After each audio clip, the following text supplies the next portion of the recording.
बैठने के बाद ये सिद्धांत विहीन हो गया। जो मैनिफेस्टो था, उस मैनिफेस्टो को इन्होंने दरकिनार कर दिया और इसीलिए हमने उनके साथ चुनाव के वक्त में मैंने हर मंच में साझा किया था, मैं भी इस बात को दोहराता था। लेकिन जब हेमंत सोरेन पूर्व मुख्यमंत्री इस चीज को भूल गए तो हमने सोचा कि पब्लिक के बीच में हम लोगों ने इस बात को रखा था और यहाँ के लोगों ने विश्वास किया था कि ये सारा चीज लागू होगा, लेकिन लागू नहीं हुआ, हमसे बर्दाश्त नहीं हुआ और मैंने सदन में रखा, सदन में भी रखा और बाहर मीडिया में भी हमने रखा, लेकिन इस पर कोई प्रभाव नहीं पड़ा। तो वो अपने नीति से, अपने सिद्धांत से, एक तरह से समझिए उसको बगावती किया। तो लोगिन हमरम आज बागी है या झारखंड मुक्ति मोर्चा बागी है? और अस्थायी नीति, नियोजन नीति, ई पैसा एक्ट जो यहाँ के लोगों के लिए जरूरी है, यहाँ जल जंगल जमीन की बात है, संस्कृति की बात है, अपना आइडेंटिटी कैसे बचेगा, इस पर नहीं हुआ कुछ। इसीलिए हम बार बार बोलते हैं तो हमको बागी कहा जाता है। तो मैं स्पष्ट को बता देना चाहता हूँ, लोगिन हमरम बागी नहीं है, ये झारखंड मुक्ति मोर्चा बागी है। और झारखंड मुक्ति मोर्चा ने यहाँ के लोगों के साथ दगा किया। तो आप जमीन आप देख रहे हैं, जमीन भी लूटा जा रहा है और नौकरी भी लूटा जा रहा है। अभी कुछ दिन पहले करिए अभियंता का जो वैकेंसी निकला, वैकेंसी तो नहीं निकला लेकिन बहाली हुई, वो बाहर के लोग, यहाँ के लोगों को नाम मात्र मिला। टीचर की बहाली हुई, वो भी बाहर के लोगों की, यहाँ के लोगों को नाम मात्र मिला। तो अस्थायी नीति नहीं बनने के चलते आज ये सारा चीज हो रहा है।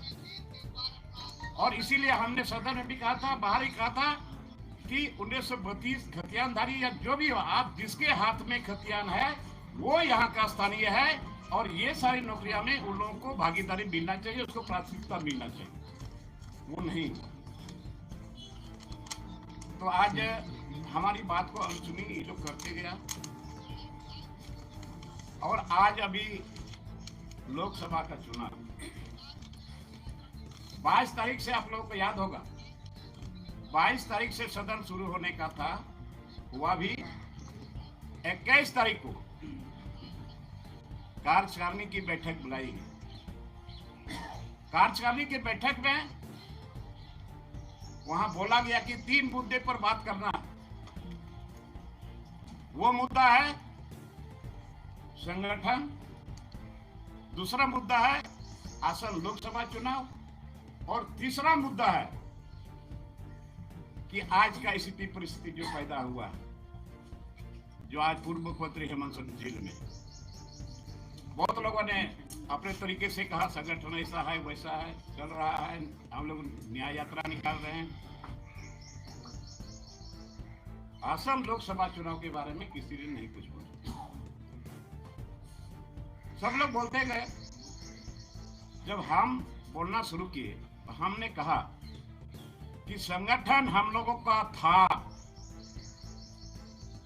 और संगठन के बदौलत ही हम लोगों ने सरकार बनाई, लेकिन जब से पूर्व मुख्यमंत्री हेमंत सोरेन की सरकार बनी, पूरे झारखंड प्रदेश में संगठन शिथिल हो गया। मेंबरशिप अभियान ड्राइव नहीं हुआ, पंचायत का पुनर्गठन नहीं हुआ, प्रखंड कमेटी का पुनर्गठन नहीं हुआ, और जितना जिला अध्यक्ष है सबको यहीं से नॉमिनेट कर दिया गया। जो सच्चाई था वो हमने सामने रखा। इसके बाद असम लोकसभा चुनाव में हमने कहा कि हम झारखंड मुक्ति मोर्चा के लोग बीजेपी के साथ लड़ाई लड़ते हैं, बीजेपी के साथ टकराते हैं, और बीजेपी बहुत आगे निकल गया। अभी तक हम लोगों का एक भी लोकसभा का कैंडिडेट का नाम नहीं आया, और हम लोग बोलते हैं कि उड़ीसा से लड़ेंगे, बिहार से लड़ेंगे, छत्तीसगढ़ से लड़ेंगे, झारखंड से लड़ेंगे, लेकिन कहीं भी कैंडिडेट का नाम अभी तक नहीं आया। इसके बाद हमने कहा एक मुद्दा और रह गया कि अभी का जो स्थिति परिस्थिति पैदा हुआ, मैंने कहा कि अभी का स्थिति परिस्थिति के बारे में ज्यादा लोगों ने कुछ नहीं बोला, लेकिन मैंने कहा क्या इतने विधायक माननीय बैठे हुए हैं, क्या पंकज मिश्रा के कार्यशैली पर किसी को कोई नजर नहीं था, कोई जानकारी नहीं थी, और पिंटू के कार्यशैली पर किसी को जानकारी थी या जानकारी क्यों नहीं थी, और जानकारी होने के बाद आप लोगों ने हिम्मत नहीं दिखाया बोलने के लिए, और रॉबिन हेम्ब्रम ने इस बात को शुरू किया तो रॉबिन हेम्ब्रम को दरकिनार कर दिया। तो आज पूरे झारखंड प्रदेश में माननीय एक सांसद है विजय हांसदा राजमहल लोकसभा से, और राजमहल लोकसभा के अंतर्गत हम बोरियो विधायक, हम भी बोरियो विधानसभा भी राजमहल लोकसभा में आता है। तो अगल बगल से चारों तरफ से फोन पर, ऐसे भी भेंट मुलाकात पर, फिर हमने क्षेत्र का दौरा किया कि यह स्थिति है। सारे लोगों का कहना है कि हम लोग विजय हांसदा को नहीं चाहते। 10 साल हम लोगों ने इनको एमपी बना के रखा, लेकिन दोबारा मुंह हम लोगों ने इनको नहीं देखा। और वही चीज, उसी चीज को हमने अभी जो हमारे मुख्यमंत्री है चंपाई सोरेन जी और बसंत सोरेन जी, जिस दिन बहुमत साबित हुआ, जिस दिन हमने कहा था कि हम सशर्त समर्थन देते हैं, यही पर हमने बोला था मीडिया में, और उसी दिन हम लोग सामने माननीय मुख्यमंत्री चंपाई सोरेन के आवास पर हम लोग बैठे। हमने कहा कि आप मुख्यमंत्री हो, आप पता कर लीजिए पूरे रोड लोकसभा राजमहल में, आप पता करिए, बहुत सेंस आपका है। अगर विजय हांसदा जीतने वाला कैंडिडेट है तो रॉबिन हेम्ब्रम कुछ नहीं बोलेगा। उसी समय बसंत सोरेन जी ने भी कहा कि नहीं, हमको भी पता है इसका स्थिति ठीक नहीं है। उस समय हमको बोला गया कि आप स्टीफन बर्नार्डिस से बात कर लीजिए और नलिन सोरेन से भी बात कर लीजिए। मैंने उन लोगों से भी बात किया, उन लोगों ने कहा ये तो पार्टी तय करे, और हम क्षेत्र भ्रमण करते रहे इधर चारों तरफ, बोरियो विधानसभा क्षेत्र करके लिट्टीपड़ा विधानसभा, महेशपुर विधानसभा और पाकुड़ तरफ भी हम गए। चारों तरफ से यही मिला कि ये नहीं जीतेगा। कांग्रेस के लोगों ने पाकुड़ में मीटिंग किया, जो कांग्रेस के लोग थे उन लोगों ने पाकुड़ में मीटिंग किया, और एक स्वर से लोगों ने कहा कि गठबंधन में हम लोग हैं, बट यहाँ गठबंधन में अगर विजय हांसदा को टिकट दिया जाएगा हम लोग उसको वोट देने नहीं जाएंगे। कल्पना सोरेन गई थी उधवा, वहां भी लिखित लोगों ने आवेदन दिया, और लिखित देने के बाद लोग सोचे कि चेहरा बदलेगा। मेरा नाम वो लोग नहीं लिया था, और बहुत लोग आए थे, पार्टी ऑफिस से भी लिखित दिए, मैंने उन लोगों को पढ़ा के नहीं भेजा। आज चारों तरफ जब हम जाते हैं, लोगों का कहा है, लोगों का कहना था कि आप विकल्प के तौर पर आए हैं, आपको हम लोग समर्थन देंगे। और फिर अभी भी झारखंड मुक्ति मोर्चा को बचाने के लिए पूरे झारखंड में एक माननीय सांसद विजय हांसदा है, राजभवन लोकसभा सीट कैसे बचेगा, वहां हमारा झारखंड मुक्ति मोर्चा का कैसे मान सम्मान बचेगा, वहां का झंडा कैसे बुलंद लहराएगा, मैं इसकी चिंता करता हूं। और मैं कल चला घर से कि जाकर के हम आज के दिन हम जाकर के मुख्य सीएम से बात करेंगे और लोगों से भी बात करेंगे। ट्रेन में ही हमको पता चला, किसी मीडिया वाले ने कहा कि विज्ञप्ति जारी हो गया। देखे तो हम चाहते हैं कि झारखंड मुक्ति मोर्चा बचा हुआ रहे। तो भाई जब हम चाह रहे हैं तो फिर हमारी बात को क्यों अनसुनी किया जा रहा है? बहुत लोग कहते हैं कि आप कल्पना सोरेन से क्यों नहीं मिले। मैं बोलता हूं कि कल्पना सोरेन कौन होती है? भले वहां पर बसंत सोरेन से मिलना होता तो हम मिले भी, और भी मिला तो था मिलते। स्वर्गीय दुर्गा सोरेन जी के बाद हेमंत सोरेन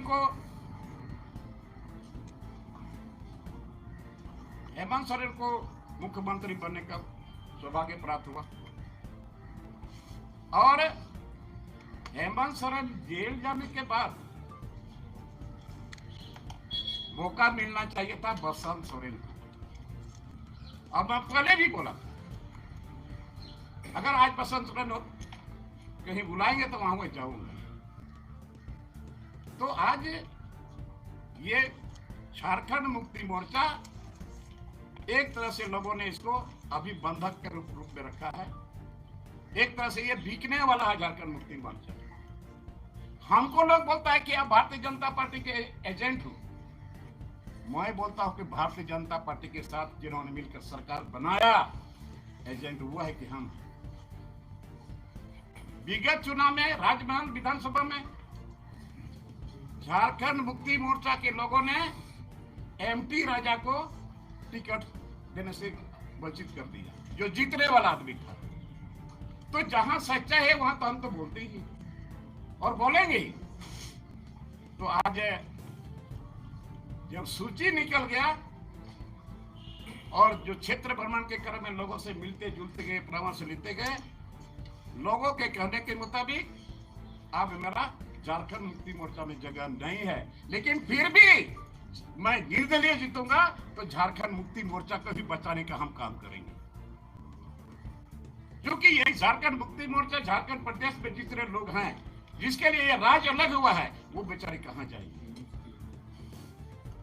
तो आज मैं स्पष्ट तौर पर कह देना चाहता हूं आप लोगों के माध्यम से, पूरे राजभवन लोकसभा सीट या पूरे झारखंड के लोगों को आश्वस्त कर देना चाहता हूं, खास करके राजभवन लोकसभा सीट के सारे हमारे जितने लोग हैं जो विजय हस्ताक्षर से आक्रोशित है, देखना नहीं चाहते हैं। आज इनको एक जगह बहुत जगह उन्होंने कहा कि हम लोगों ने एमपी बना के भेजा था, बट अभी बहुत बड़ा ठेकेदार बन के रह गया। आज बड़ा ठेकेदार के रूप में हम लोग इसको देखते हैं। तो आज मैं आपके माध्यम से जनता को ये मैसेज भेजवाना चाहता हूं कि मैं इंडिपेंडेंट लड़ूंगा और अंजाम क्या होगा, बट मेरा पूरा उम्मीद है कि लोकसभा सीट हम जीतेंगे।